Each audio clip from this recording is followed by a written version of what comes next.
ನಮಸ್ತೆ, ನಾನು ನಿಮ್ಮ ಕನ್ನಡತಿ. ಬನ್ನಿ ಇವತ್ತು ಬಿಸಿ ಬಿಸಿ ಹೋಳಿಗೆ ಮಾಡೋಣ. ಯಾವ ರೀತಿ ಅಂತ ತೋರಿಸ್ತಾ ಇದ್ದೀನಿ. ನಾನಿಲ್ಲಿ ಒಂದು ಅರ್ಧ ಕೆ ಜಿಯಷ್ಟು ಮೈದಾ ಹಿಟ್ಟಿಗೆ ಒಂದು ಚಿಟಿಕೆಯಷ್ಟು ಉಪ್ಪು, ಒಂದು ಚಿಟಿಕೆ ಅರಿಶಿನ ಹಾಕ್ಬಿಟ್ಟು ಈಗ ಇದು ಹೋಳಿಗೆಗೆ ಕಣಕನ ಯಾವ ರೀತಿ ಕಲಿಸೋದು ಅಂತ ತೋರಿಸ್ತಾ ಇರೋದು. ನೀವು ಏನೇ ಮಾಡೋಕ್ಕಿಂತ ವೀಡಿಯೋ ಫಸ್ಟ್ ನೋಡಿ, ಆಮೇಲೆ ನೀವೆಲ್ಲ ರೆಡಿ ಮಾಡ್ಕೊಂಡು ಆಮೇಲೆ ನೀವು ಕುಕ್ ಮಾಡ್ತಲೇ ನೀವು ವೀಡಿಯೋ ನೋಡಿದ್ರೆ ಇದು ಆಗಲ್ಲ. ಯಾವುದೇ ಆಗಲಿ ಫಸ್ಟ್ ವೀಡಿಯೋ ಒಂದು ಸರಿ ನೋಡ್ಕೊಂಬಿಡಿ. ನೋಡಿ, ಇದಕ್ಕೊಂದು 3-4 ಟೇಬಲ್ ಸ್ಪೂನಷ್ಟು ಚಿರೋಟಿ ರವೆ ಹಾಕ್ಬಿಟ್ಟು ಚೆನ್ನಾಗಿ ಕೈಯಲ್ಲಿ ಮಿಕ್ಸ್ ಮಾಡ್ಕೊಳ್ಳಿ. ಇದಾದಮೇಲೆ ನಾನಿಲ್ಲಿ ಒಂದು 3 ಟೇಬಲ್ ಸ್ಪೂನಷ್ಟು ಎಣ್ಣೆನ ಬಿಸಿ ಮಾಡ್ಕೊಂಡಿದ್ದೀನಿ. ಎಣ್ಣೆನ ಬಿಸಿ ಮಾಡಿ ಹಾಕ್ಕೊಳ್ಳೋದ್ರಿಂದ ನಿಮಗೆ ಹೋಳಿಗೆ ಚೆನ್ನಾಗಿ ಬರುತ್ತೆ. ನೋಡಿ, ಈಗ ಇದನ್ನು ಹಂಗೆ ಫಸ್ಟು ಎಣ್ಣೆ ಹಾಕಿರ್ತೀರಲ್ಲ ಅದರಲ್ಲೇ ಫಸ್ಟ್ ಚೆನ್ನಾಗಿ ಮಿಕ್ಸ್ ಮಾಡ್ಕೋಬೇಕು. ಅದಾದಮೇಲೆ ಸ್ವಲ್ಪ ನೀರನ್ನು ಸೇರಿಸ್ಬಿಟ್ಟು ಹೋಳಿಗೆಗೆ ಕಣಕನ ರೆಡಿ ಮಾಡಿಟ್ಕೊಳ್ಳಿ. ನೀವು ಬೇಳೆ ಬೇಯಿಸೋಕ್ಕಿಂತ ಫಸ್ಟೇ ನೀವು ಕಣಕನ ರೆಡಿ ಮಾಡಿ ಚೆನ್ನಾಗಿ ನೆನಿಬೇಕು. ಇದು 2 ಅವರ್ಸ್ 1 ಅವರ್ ಆದರೂ ಮ್ಯಾಕ್ಸಿಮಮ್ ನೆನೆದ್ರೆ ನಿಮಗೆ ಹೋಳಿಗೆ ತುಂಬ ಚೆನ್ನಾಗಿ ಬರುತ್ತೆ. ಅದಕ್ಕೆ ನಾನಿಲ್ಲಿ ಫಸ್ಟೇ ತೋರಿಸ್ತಿದ್ದೀನಿ.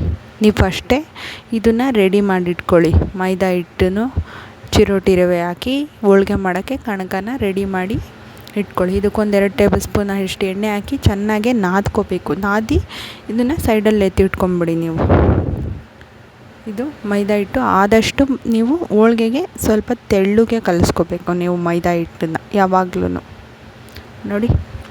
ಈಗ ಇದನ್ನು ಮುಚ್ಚಿ ಇಟ್ಕೊಂಬಿಡೋಣ. ಇವಾಗ ನಾವೆಲ್ಲ ಒಬ್ಬಟ್ಟಿಗೆ ಬೇಳೆನ ಯಾವ ರೀತಿ ಬೇಯಿಸೋದು ಎಲ್ಲ ತೋರಿಸ್ತೀನಿ ನಾನು ನೆಕ್ಸ್ಟು.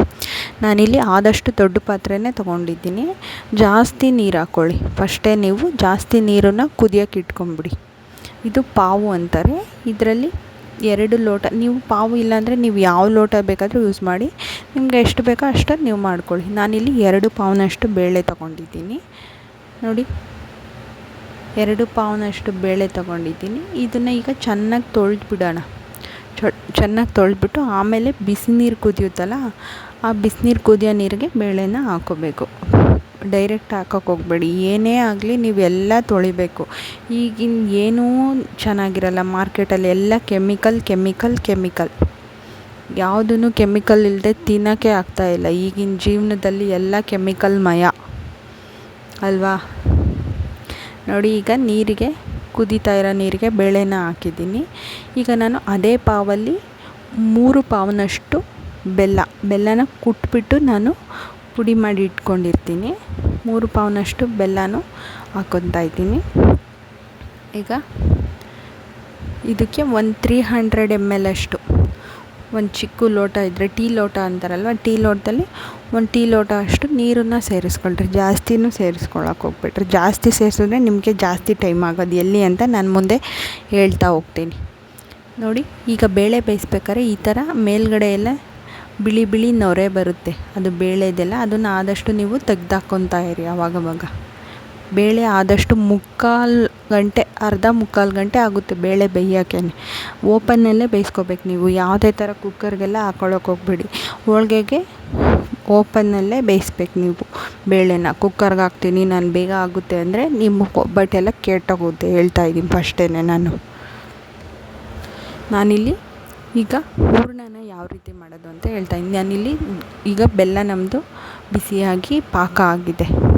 ಈಗ ನಾನು ದೊಡ್ಡದು ಕಬ್ಬಿಣದ ಬಾಣಲಿ ತೊಗೊಂಡಿದ್ದೀನಿ. ನಿಮ್ಮಿಲ್ಲ ಅಂದರೆ ದೊಡ್ಡ ಪ್ಯಾನ್ ತೊಗೊಳ್ಳಿ. ನಿಮ್ಮ ಮನೇಲಿ ಆಲ್ಮೋಸ್ಟ್ ದೊಡ್ಡದೇ ತೊಗೊಳ್ಳಿ. ಯಾಕೆ ಅಂದರೆ ನಾನು ಅದನ್ನು ಚೆನ್ನಾಗಿ ತಿರುಗಿಸ್ತಾ ಇರಬೇಕು. ಅದಕ್ಕೆ ನೀವು ದೊಡ್ಡ ಪ್ಯಾನೇ ತೊಗೋಬೇಕು. ಈಗ ನಾನಿಲ್ಲಿ ಬೇಳೆನೂ ಆಲ್ಮೋಸ್ಟ್ ಬೆಂದಿದೆ ನಂದು. ಇವಾಗ ನೋಡಿ, ಒಂದು ಬೇಳೆನೇ ಈ ಥರ ಅದ್ಬಿಟ್ಟು ನೋಡಿದ್ರೆ ನಿಮಗೆ ಗೊತ್ತಾಗುತ್ತೆ ಬೇಳೆ ಬೆಂದಿದೆಯೋ ಇಲ್ವೋ ಅಂತ. ಏನು ನೋಡಿ, ಬೆಂದಿದೆ ನಂದು ಬೇಳೆ. ಈಗ ನಾನಿಲ್ಲಿ ಬೇಳೆನೇ ಸಪ್ರೇಟು, ನೀರನ್ನೇ ಸಪ್ರೇಟ್ ಮಾಡ್ಕೊತಾ ಇದ್ದೀನಿ. ನೋಡಿ, ಈ ಥರ ಸೋಸೋದಿದ್ದರೆ ನಿಮ್ಮ ಮನೇಲಿ ಸೋಸ್ಕೊಳ್ಳಿ. ಇಲ್ಲಾಂದರೆ ಬೇಳೆ ಪಾತ್ರೆಗೆ ಒಂದು ಪ್ಲೇಟ್ ಮುಚ್ಚಿ, ಬಿಸಿ ಪಾತ್ರೆ ಅಲ್ವಾ, ಒಂದು ಬಟ್ಟೆ ಹಿಡ್ಕೊಂಡು ಎತ್ಬಿಟ್ಟು ನೀರನ್ನು ಸಪ್ರೇಟ್ ಮಾಡ್ಕೊಳ್ಳಿ, ಬೇಳೆನ ಸಪ್ರೇಟ್ ಮಾಡ್ಕೊಳ್ಳಿ. ಈಗ ನಾನು ದೊಡ್ಡ ಕಬ್ಬಿಣದ ಬಾಣಲಿಗೆ ಬೆಲ್ಲನ ಸೋಸ್ಬಿಟ್ಟು ತೊಗೊಂಡಿದ್ದೀನಿ. ನಾನಿಲ್ಲಿ 1.5 ತೆಂಗಿನಕಾಯಿ ಅಂದರೆ ಒಂದು ಫುಲ್ ತೆಂಗಿನಕಾಯಿ, ಅದಾದಮೇಲೆ ಇನ್ನೂ ಒಂದು ಅರ್ಧ ಚಿಪ್ನಷ್ಟು ತೆಂಗಿನಕಾಯಿ, ಚಿಕ್ಕದಾದರೆ 2 ತೆಂಗಿನಕಾಯಿ ಅಂದ್ಕೊಳ್ಳಿ. ನಾನಿಲ್ಲಿ ತೆಂಗಿನಕಾಯಿನೆಲ್ಲ ತುರಿದಿಟ್ಕೊಂಡಿದ್ದೆ. ಹಸಿ ತೆಂಗಿನಕಾಯಿ ಜಾಸ್ತಿ ಹಾಕಿದ್ರೆ ನಿಮಗೆ ಹೋಳ್ಗೆ ಚೆನ್ನಾಗಿ ಬರೋದು. ನಾನಿಲ್ಲಿ ತೆಂಗಿನಕಾಯಿನ ಗ್ರೈಂಡ್ ಮಾಡ್ತಾಯಿದ್ದೀನಿ. ಈಗ ಬೆಲ್ಲ ಸೋಸಿದ್ನಲ್ಲ ಅದು ಬಾಣಲಿನ ಸ್ಟವ್ ಮೇಲಿಟ್ಟು ಉರಿಕ್ತಾಯಿದ್ದೀನಿ. ಆ ಬಾಣಲಿಗೆ ತೆಂಗಿನಕಾಯಿನ ಗ್ರೈಂಡ್ ಮಾಡಿ ನಾನಿಲ್ಲಿ ಮೀಡಿಯಮ್ ಸೈಜ್ದು ಚಿಕ್ಕ ತೆಂಗಿನಕಾಯಿ 2 ಫುಲ್ ಹಾಕ್ಕೊಂಡಿದ್ದೀನಿ. ಅದನ್ನು ಇಲ್ಲಿ ಗ್ರೈಂಡ್ ಮಾಡಿ ಬೆಲ್ಲದ ಪಾಕದೊಳಗೆ ಹಾಕ್ತಾಯಿದ್ದೀನಿ.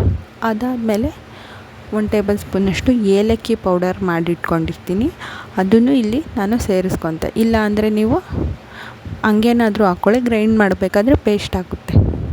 ನಾನಿಲ್ಲಿ ಪೌಡರ್ ಮಾಡಿಟ್ಕೊಂಡಿದ್ದೀನಿ, ಹಾಗಾಗಿ ನನಗೆ ಈಸಿ ಆಗುತ್ತೆ ನೋಡಿ. ಈಗ ಬೇಳೆ ಹೆಂಗೆ ಬೇಯಿಸಿದ್ದೀನಲ್ವ ಅದನ್ನು ತೆಗೆದಿಟ್ಕೊಂಡಿದ್ದೆ ಅಲ್ವಾ, ಅದನ್ನು ಈಗ ಬೆಲ್ಲ ಮತ್ತು ತೆಂಗಿನಕಾಯ್ದು ರುಬ್ಬಿರೋದು ಬಾಣಲಿಗೆಲ್ಲ ಇದನ್ನು ಮಿಕ್ಸ್ ಮಾಡ್ತಾಯಿದ್ದೀನಲ್ವ, ಅದರೊಳಗಡೆ ಬೇಳೆನೂ ಸೇರಿಸ್ಕೊತಾ ಇದ್ದೀನಿ ನಾನಿವಾಗ.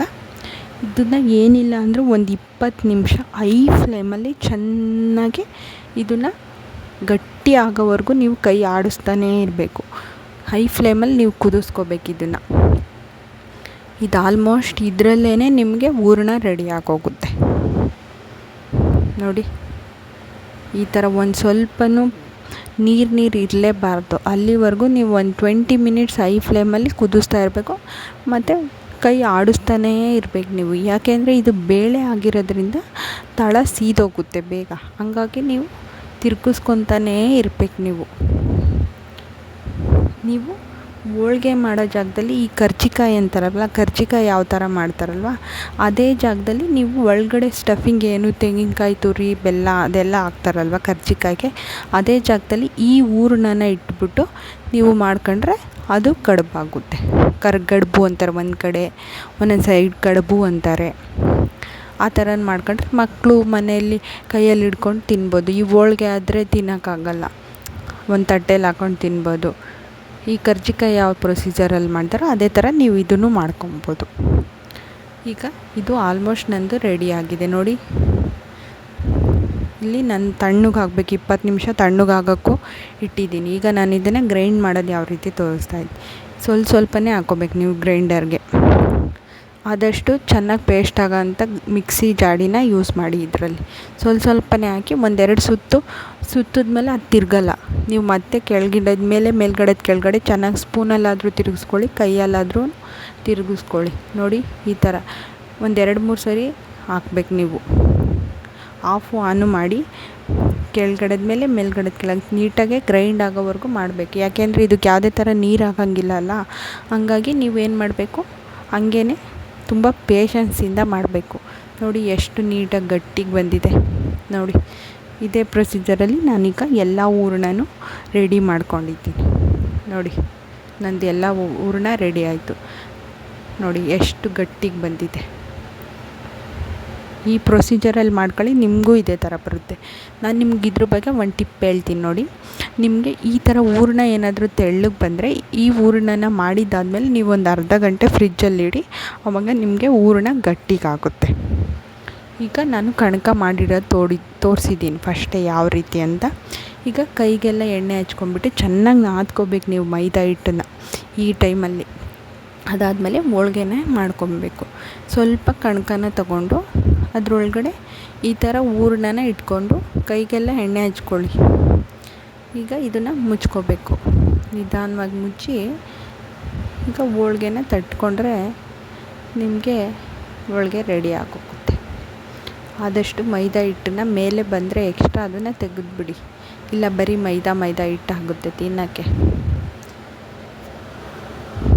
ನೋಡಿ. ಈಗ ಇದು ರೆಡಿ ಆಯಿತು. ಈಗ ನಾವು ಇದು ರೊಟ್ಟಿ ಮೇಕರ್ ಶೀಟ್ ಅಂತ ಸಿಗುತ್ತೆ ನಿಮಗೆ ಅಂಗಡೀಲಿ, ಅದನ್ನಾದರೂ ತೊಗೊಳ್ಳಿ. ಇಲ್ಲ ಅಂದರೆ ನೀವು ಪ್ಯಾಕೆಟ್ ಎಣ್ಣೆ ಯೂಸ್ ಮಾಡ್ತಾಯಿದ್ರೆ ಅಡುಗೆಗೆ, ಅದ್ರದ್ದು ಪ್ಯಾಕೆಟ್ ಆದರೂ ಕವರ್ ಆದರೂ ಕಟ್ ಮಾಡಿ ನೀವು ಸುಟ್ಕೋಬೋದು. ನಾನಿಲ್ಲಿ ರೊಟ್ಟಿ ಮೇಕರ್ನೇ ತೊಗೊಂಡಿದ್ದೀನಿ. ಇಲ್ಲಿ ಕೈಗೆಲ್ಲ ಎಣ್ಣೆ ಹಚ್ಕೊಂಡು ನಿಧಾನವಾಗಿ ರೊಟ್ಟಿನ ತಟ್ಕೋಬೇಕು. ರೊಟ್ಟಿ ಅಲ್ಲ ಇದು, ಸಾರಿ, ಹೋಳ್ಗೆನ ನಿಧಾನವಾಗಿ ತಟ್ಕೊಳ್ಳಿ ನೋಡಿ. ಈಗ ನೀವು ನಾನ್ ಸ್ಟಿಕ್ ಆದರೂ ಯೂಸ್ ಮಾಡಿ, ಇಲ್ಲ ಐರನ್ ತವಾನಾದರೂ ಯೂಸ್ ಮಾಡಿ. ನಾನಿಲ್ಲಿ ದೋಸೆ ತವ ತಗೊಂಡಿದ್ದೀನಿ, ಅದನ್ನು ಇಲ್ಲಿ ಬಿಸಿ ಮಾಡೋಕ್ಕೆ ಇಟ್ಕೊಂಡಿದ್ದೀನಿ. ಹೋಳ್ಗೆನೂ ರೆಡಿ ಆಯ್ತು. ಈಗ ಹೋಳ್ಗೆನ ಬೇಯಿಸ್ಕೊಂಡ್ರೆ ನಮಗೆ ಹೋಳ್ಗೆ ರೆಡಿ ಆಯಿತು. ಈಗ ನೋಡಿ ದೋಸೆ ತವಾಗೆ ಸ್ವಲ್ಪ ಎಣ್ಣೆ ಹಚ್ಕೊತಾ ಇದ್ದೀನಿ. ಇದಾದಮೇಲೆ ನೋಡಿ ಈ ಥರ ಪೇಪರ್ನ ಎತ್ಬಿಟ್ಟು ಹಾಕಿದ್ರಾಯ್ತು. ನಿಮಗೆ ಯಾವುದೇ ಥರ ಕಚ್ಕೊಳ್ಳೋದು ಏನೂ ಆಗೋಲ್ಲ, ನೀಟಾಗಿ ಬರುತ್ತೆ. ನಾನು ಹೇಳಿರೋ ಪ್ರೊಸೀಜರಲ್ಲಿ ನೀವು ಮಾಡಿದ್ರೆ ನೀಟಾಗಿ ಬರುತ್ತೆ ಹೋಳ್ಗೆ. ನೋಡಿ ಆದಷ್ಟು ಲೋ ಫ್ಲೇಮಲ್ಲೇ ನೀವು ಹೋಳ್ಗೆನ ಬೇಯಿಸ್ಕೊಳ್ಳಿ. ನೋಡೋಕ್ಕೂ ಚೆನ್ನಾಗಿರಬೇಕು. ನೀವು ಯಾವುದೇ ಅಡುಗೆ ಮಾಡಲಿ ಅದು ನೋಡೋಕ್ಕೂ ಚೆನ್ನಾಗಿದ್ರೇ ತಿನ್ನೋರಿಗೆ ಇಷ್ಟಪಟ್ಟು ತಿಂತಾರೆ. ನೋಡಿ ಈ ಥರ ನಿಧಾನವಾಗಿ ಲೋ ಫ್ಲೇಮಲ್ಲಿ ಎಲ್ಲ ಕಡೆ ಬೇಯಿಸ್ಕೊಳ್ಳಿ. ನನ್ನ ವಿಡಿಯೋ ತುಂಬ ಜನ ನೋಡ್ತಾ ಇದ್ದೀರ. ನೋಡಿದವರೆಲ್ಲ ಪ್ಲೀಸ್ ಸಬ್ಸ್ಕ್ರೈಬ್ ಮಾಡಿ. ನನ್ನ ಚಾನಲ್ನ ಸಬ್ಸ್ಕ್ರೈಬ್ ಮಾಡಿರೋರಿಗೆಲ್ಲ ತುಂಬ ಥ್ಯಾಂಕ್ ಯು. ನನ್ನ ವಿಡಿಯೋ ಇಷ್ಟ ಆಗಿದ್ದರೆ ಶೇರ್ ಮಾಡಿ, ಲೈಕ್ ಮಾಡಿ, ಕಮೆಂಟ್ ಮಾಡಿ. ಪ್ಲೀಸ್ ನನಗೆ ಸಪೋರ್ಟ್ ಮಾಡಿ. ನೋಡಿ ನಮ್ಮ ಹೋಳ್ಗೆ ಇಲ್ಲಿ ರೆಡಿ ಆಯಿತು.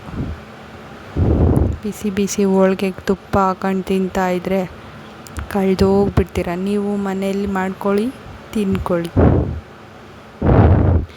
ನನ್ನ ವಿಡಿಯೋ ನೋಡಿದವ್ರಿಗೆಲ್ಲರಿಗೂ ತುಂಬ ಥ್ಯಾಂಕ್ ಯು ಫಾರ್ ವಾಚಿಂಗ್.